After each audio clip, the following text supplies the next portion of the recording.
धेरै धेरै धन्यवाद। यो धन्यवाद सँगसँगै हामी सम्पूर्ण व्यक्तित्वहरूलाई सम्झाउन चाहन्छौँ।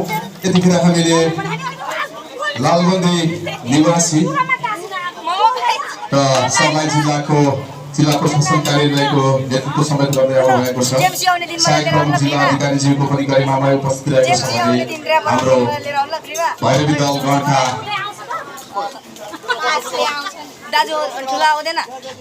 माफ गर्नुहोला कालीध्वज गणका गणपतिज्यूको पनि उपस्थित रहेको छ। त्यसै गरी सशस्त्र प्रहरीका प्रहरी उपरीक्षकज्यूको पनि उपस्थित रहेको छ।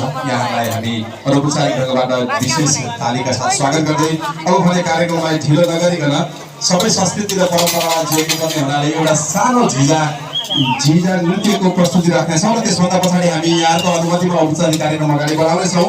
यसै क्रममा म आफ्नो प्रस्तुति राखिदिनु हुनको निम्ति नेपाल कुशवा कल्याण समाज लालबन्दी सर्लाहीको तर्फबाट झिझिया नृत्यको लागि प्रीति कुमारी कुशवा, जामिन कुमारी कुशवा, प्रीति कुमारी कुशवा, यशोदिया कुमारी कुशवा, ज्योति कुमारी कुशवा, अञ्चल कुमारी कुशवा र रिस्ता कुमारी कुशवालाई जोरदार तालिका साथ स्वागत गर्दछौँ र तपाईहरु सबैको प्यारा सहित हामीले स्वागत गरेको विवरण जानकारी गराउँदै अबको क्रममा कुशवा कल्याण समाजको प्रस्तुति निकै नै आकर्षक नृत्य हाम्रो धर्म संस्कृति परम्परा र रीतिरिवाजलाई जोड्नको निम्ति आउँदैछन् 7जना बहिनीहरू। एकचोटि 7जना बहिनीको लागि 7 चोटि ताली बजाइदिनु एकचोटि 1 2 3 7 okay thank you very much. एकचोटि जोरदार ताली बजाइदिनुको निम्ति हार्दिक अनुरोध गर्दछु। Thank you very much.